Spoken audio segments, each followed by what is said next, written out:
বাংলাদেশ জাতীয়তাবাদী দল আগামী দিনে সরকার গঠনে সক্ষম হলে এই শহীদ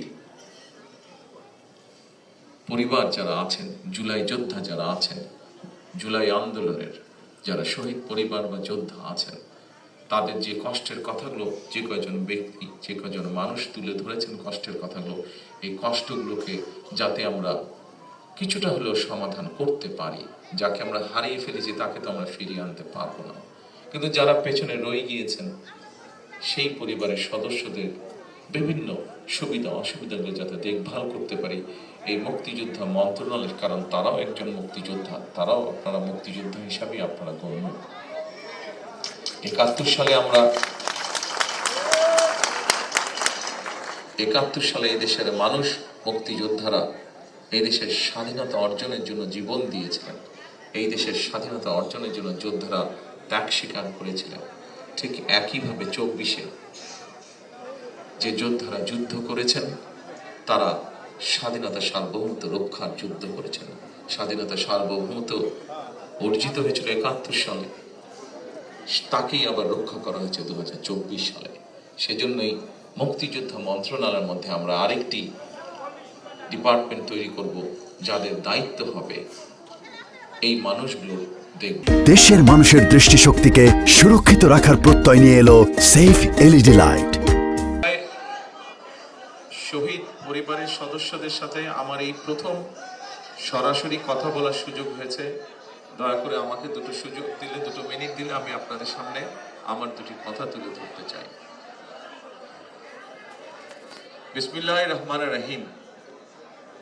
আজকের এই মহতি এবং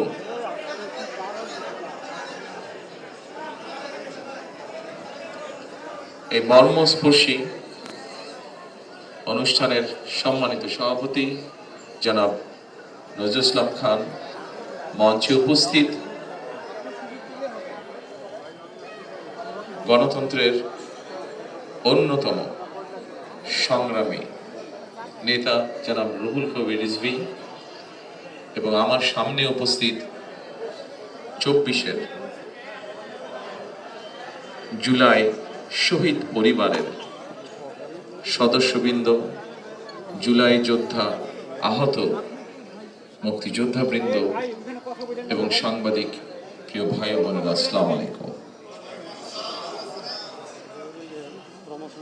আজকে আপনারা যারা উপস্থিত হয়েছেন, কিছু সংখ্যক মানুষ এখানে শহীদ পরিবারের সদস্য অথবা যারা জুলাই বিপ্লব আন্দোলনে শরিক হয়েছেন এবং শারীরিকভাবে ক্ষতিগ্রস্তের শিকার হয়েছেন, এরকম আহত মুক্তিযোদ্ধারা এখানে কিছু সংখ্যক উপস্থিত আছেন যারা বক্তব্য রেখেছেন। আমি যখন ওখানে বসে ছিলাম, আমি দেখতে পাচ্ছিলাম বহু মানুষ এখানে আপনারা উপস্থিত আছেন, শহীদ পরিবারের সদস্য আহত যোদ্ধাদের মধ্যে, যারা তাদের কষ্টের কথা তুলে ধরতে চাইছেন বা বলতে চাইছেন। সবাইকে আমরা আজকের এই অনুষ্ঠানে সুযোগ দিতে পারিনি, তার জন্য আমি আন্তরিকভাবে যারা অনুষ্ঠানের আয়োজন করেছেন তাদের পক্ষ থেকে ক্ষমা প্রার্থী আপনাদের কাছে। সম্মানিত শহীদ পরিবার এবং সম্মানিত যোদ্ধাবৃন্দ, আজকের এই সংখ্যাটি অনেক বিশাল। এই বিশাল সংখ্যার মধ্যে প্রত্যেককে যদি আমরা সুযোগ দেই, হয়তো এই দিন পেরিয়ে আগামী দিন চলে আসবে। 1 মিনিট করেও যদি কথা বলেন আপনারা, সেজন্যই হয়তো সবাইকে সুযোগ দেওয়া সম্ভব হয়নি।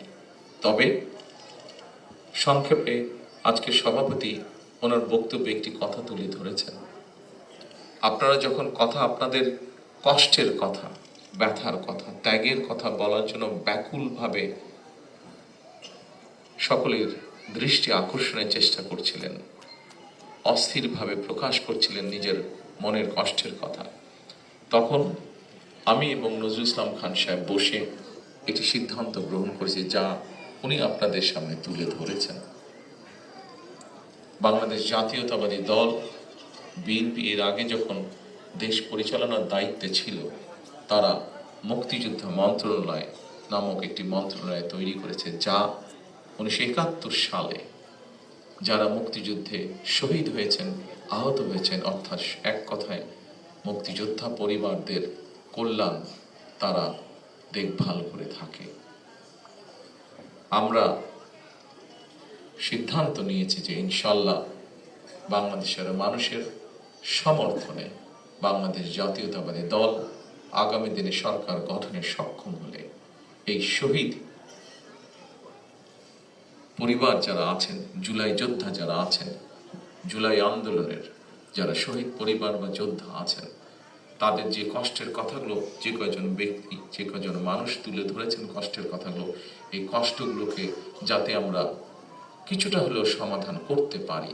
যাকে আমরা হারিয়ে ফেলেছি তাকে তো আমরা ফিরিয়ে আনতে পারবো না, কিন্তু যারা পেছনে রয়ে গিয়েছেন সেই পরিবারের সদস্যদের বিভিন্ন সুবিধা অসুবিধাগুলো যাতে দেখভাল করতে পারি এই মুক্তিযোদ্ধা মন্ত্রণালয়ের, কারণ তারাও একজন মুক্তিযোদ্ধা, তারাও আপনারা মুক্তিযোদ্ধা হিসাবে আপনারা গণ্য। 71 সালে এই দেশের মানুষ, মুক্তিযোদ্ধারা এই দেশের স্বাধীনতা অর্জনের জন্য জীবন দিয়েছিলেন। এই দেশের স্বাধীনতা অর্জনের জন্য যোদ্ধারা ত্যাগ স্বীকার করেছিলেন। ঠিক একইভাবে 24-এ যে যোদ্ধারা যুদ্ধ করেছেন, তারা স্বাধীনতা সার্বভৌমত্ব রক্ষার যুদ্ধ করেছেন। স্বাধীনতা সার্বভৌমত্ব অর্জিত হয়েছিল 71 সালে, তাকেই আবার রক্ষা করা হয়েছে 2024 সালে। সেজন্যই মুক্তিযোদ্ধা মন্ত্রণালয়ের মধ্যে আমরা আরেকটি ডিপার্টমেন্ট তৈরি করব, যাদের দায়িত্ব হবে এই মানুষগুলোর দেখভাল করা। ইনশাআল্লাহ